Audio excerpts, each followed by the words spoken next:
I call to order the work session for on AO 2014-32, an ordinance amending and updating personnel rules. We'll begin by going around making introductions, beginning with you, Ms. Gray Jackson. Ellie Gray Jackson. Tim Steele. Amy Dombowski. Dick Trainey. Ernie Hall. Nancy Usera, Acting Director, Employee Relations. Julia Tucker, County Council. Very good. Ms. Usera, I believe this is your show. Thank you. It is. Just for background for those people who may not be aware of this, we recognized a number of years ago, back in 2009, that the personnel rules were just woefully out of date. And we had a plan for phasing in and updating the personnel rules over a 3-phase period. We did do phase 1, and that was taken care of. Phase 2, quite honestly, was drafted and it was ready to go. And then with all of the debate that was surrounding AO 37, we just didn't feel like it was a good time to proceed with major rewrites when the whole point was to get some consistency. So that was put on the back burner. But this piece is related to the SAP and Kronos and new technologies, and to provide consistency for the way the rules are applied both in the union contracts and for the non-represented employees. We've done, as you've seen, over the past few months, we've gotten letters of agreement for most of the unions for these kinds of changes, changing days to hours and technical changes for the most part, that aren't material in terms of their impact.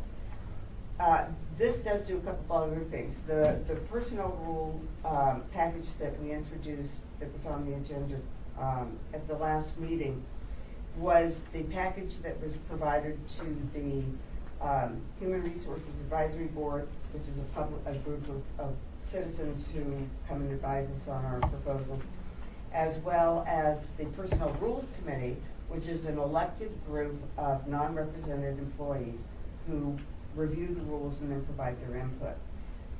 So during the process of their looking at it, they came back with a couple of suggestions, and that's why an S version is going in, and it's going into paste today. There are only 2 changes from the original version that will be in the S version, and I'll be happy to go over those. So the purpose of this really was Kronos and SAP. When I say it's for consistency, efficiency, and accommodation, the accommodation is that there were a number of sections in the personnel rules that failed to incorporate the unique aspects of Kelly shift employees. And so when we're accommodating that shift in here to make sure that the rules are clear on how we're going to treat non-reps who are on Kelly shift. And it's primarily the battalion commanders. So it's a framework for the system upgrades. It adds and updates clarifying language. There are a lot of changes and additions to the definitions area, primarily because they're terms that we routinely use but weren't defined anywhere. We wanted to make sure that those things were in there. The substantive changes that will have some effect on employees. Right now, the probationary period for employees depends on your range. So some are 3 months, some are 6 months, and some are 12 months. What this does is it makes it blanket 106 months, 180 days for all employees.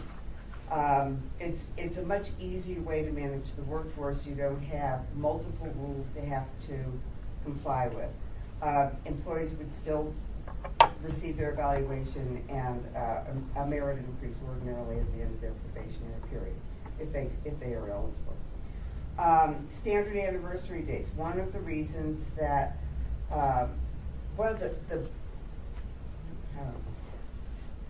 during this conversion from PeopleSoft into SAP, one of the things that jumped out at us immediately during the data cleansing and looking at what the problems were the inconsistent use of dates.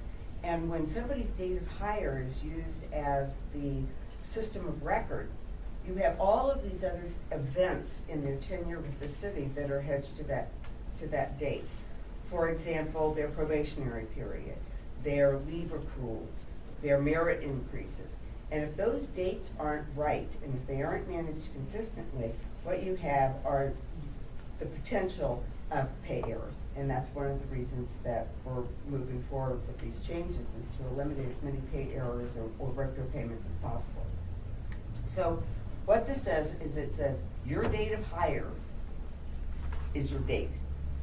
Right? Or is it the day after probation? Become Your regular. date of hire is your date of hire. Okay, your date of hire is your date of hire. So you have technicality. And right now, what the personnel rules say is your date of hire, your tenure in terms of your seniority, your length of service is can be affected by periods of leave without pay that you take.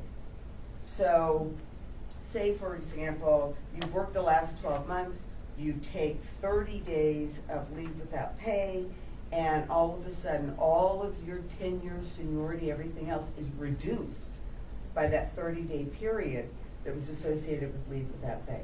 You can imagine what a nightmare that is to manage. So as a consequence, what we've said is your merit anniversary date, your length of service is from date of hire, and we're not going to adjust it for periods of leave without pay. It's just simple and straightforward. However, right now in the personnel rules, if you tack on all the provisions for leave without pay, you could be out for a total of 18 consecutive months. That's a very long time to keep track of employees. It also really has an effect on the workplace and other considerations. Right now, there is a provision, you can take education pay for 12 months, you have medical leave without pay, you have personal leave without pay, and the longest period under any of the classes of leave without pay is 12 months. So what we've done for consistency's sake, and also because of the accommodation associated with your date of hire, the anniversary date, we've made it limit, it can't be gone more than 12 consecutive months on leave without pay. Acting pay, this is a big thing. There were two different rules in the personnel rules associated with acting pay. One was a formula that was associated with you go into the step that's higher at the grade of this. Right now, it's 5%. So if you're in an acting position for somebody, you get a straight 5% increase during the periods that you're acting. Ms. I'll be Gray happy Jackson. to take questions. Thank you, Mr. Chairman. Just a quick question for clarification. Okay. The way it was before in terms of leave without pay and your date of hire, okay, if you were out 30 days and that affected your date of hire. No, not date of hire, it would your tenure. It Well, that's what I mean. Yeah. When I say date of hire, your tenure. Right, Yeah. was Yeah. adjusted. Yeah. But now you can be on leave without pay for 12 months and your tenure, if you will, still won't be affected. That's correct. Okay. Thank you. Thank you, Mr. Chairman. Ms. Dembowski. Thank you, Mr. Chairman. Ms. Sarah, just to clarify, and I think I know the answer, I just want to be sure I understand. The 12 months leave without pay, that does not apply to people that are on workman's comp. Is that correct? Okay, I just want to make sure if somebody gets hurt on the job, you know. Second, when we're talking about acting pay at 5%, I can only associate it to what I know. So let's take the fire department, for example. If you have an engineer acting up to captain, do you know what that pay differential is now? Because my understanding is if they're acting up, they get paid at the fire department rate. I mean, at the next rate. I'm going to, Calling a firm on a hardship. Karen Norsworthy is our Director of Employment. She knows the technicalities, and I'll defer to her. Yeah, it's under the collective bargaining agreement on how it works for the IAFF represented folks on the iPhone. So, theirs is pretty easy. It's automated. 10% is what they get. So then this 5% across the board will only affect people that aren't stipulated in the contract. Right. This Okay. only applies to non-represented employees. Okay, great. And That's what I was, okay. Yeah, Thank I'm you for sorry, yeah. bringing me back. Thank Yeah. you very much. I appreciate it. Thank you, Mr. Chairman. The other things that this does, I mentioned earlier about the clarification for Kelly shift. It permits tour trades, which is what they're doing now. It codifies the overtime practice for Kelly shift employees. In the original version of the personnel rules, it mentioned that it was going to be paid on the basis of the FLSA requirements, and because the Kelly shift is odd, in terms of its 56-hour cycle. What this does is it says Kelly shift will be continued to be paid. It was really more of an oversight on our part. They're going to be continued to get paid the way they have been paid, and which is after their regular cycle, and they don't have to wait 27 days, is the way I understand it. So this just documents the way they're doing it now. This was the big addition, and that is that when we originally started evaluating the personnel rules, there was an interest by the fire department to add 2 additional steps for battalion chiefs. Right now, I'm sure some of you know, battalion chiefs come in, but they're only limited to 2 merit increases. One's at the end of probation, and then 1 more, and then they're frozen. And these are the battalion chiefs who are on Kelly shift.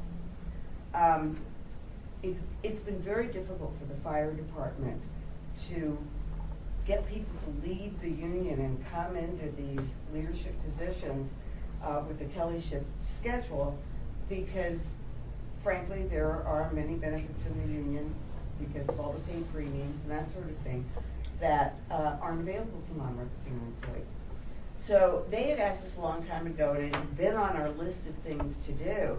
And when we were reviewing whether or not to put in this, our first take was, no, it goes beyond the scope of the original purpose of this set of changes. But then we realized we would be better to make the programming changes now while we're developing the new program than to wait till later. So what this does is, as you may know, is that other non-reps get 6 steps generally. So they have 6-step increases. This gives battalion captains 4 steps. And part of that is the accommodation there is because they are on a 56-hour shift, and they do have other benefits that are associated with being in that program. So that's in the S version. And it also does the math on the leave carryover for Kelly shift employees. Other provisions. Ms. Stendowski. Sorry, I just, you and I have talked about this, so I just want to make sure the group knows. When we talk about the other non-reps, like Ms. Sarah said, there's 6 steps for all other non-reps. Right now, battalion chiefs only get 2. But additionally, can you remind the group how many battalion chiefs we're talking about? 12. 12 people. Okay. 12. Okay, thank you.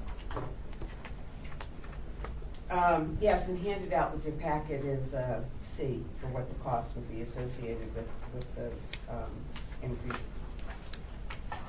The other provisions, as you know, whenever there is a new rule or a new law, we tend to go, speaking for myself, tend to go overboard sometimes in being very detailed in the rules about how it's going to be administered, what forms are going to be used, and strict timetables. In the personnel rules, the whole section on family and medical leave, both the state and federal program, are very, very detailed. Most of it is regulatory language that is dictated by the laws. What we're recommending is we take out all of those things that are administrative in nature, that is more regulatory language, and we say, we're going to comply with FEMLA and AFLA. And then it gives us a little more flexibility in terms of being able to change as the laws are changed, and also just in terms of procedures and process efficiency. This does add Swords Day for a holiday for all non-reps. Many of the union contracts have Swords Day now, and we want to be sure that there's equity with the non-represented employees as well. And this is Karen's favorite section. Is we had this dilemma about seniority. So you take a class of people who all come into the municipality on the same day. They all have the same seniority level. And when you get down to doing layoffs or bumping or those kinds of things, who's been there longer? So this establishes a methodology which is really somewhat random. Flip a coin, rock, paper, scissors, or some methodology that would be relatively random. And they came up with the last four numbers of your Social Security, whichever is the higher. So they would be ranked based on that. It's arbitrary if you have a better idea of how to do it, but it is a dilemma. So. Maybe the best poker hand in your Social Security. There you go. Well, you know, cut cards. Cut cards. Any questions? And that's it. Mrs. Gray Jackson? Thank you, Mr. Chairman. I just want to make a comment. I really appreciate you bringing forward this substitute version because I looked at the ordinance and I saw that there were issues. I mean, I'm real familiar with steps. And the fact that you're sick, you know that. And that the time sheets are limited to 2. So I really appreciate you correcting that. And also the FLSA and the 27 day and the overtime, all of that. So thank you for making our job easier. Yeah. Well, thank you. You're welcome. You know, we really appreciate getting feedback from people, and so we can do all we can when we can make it right. Any other questions? If not, thank you. Thank you. We'll begin again at 11:30.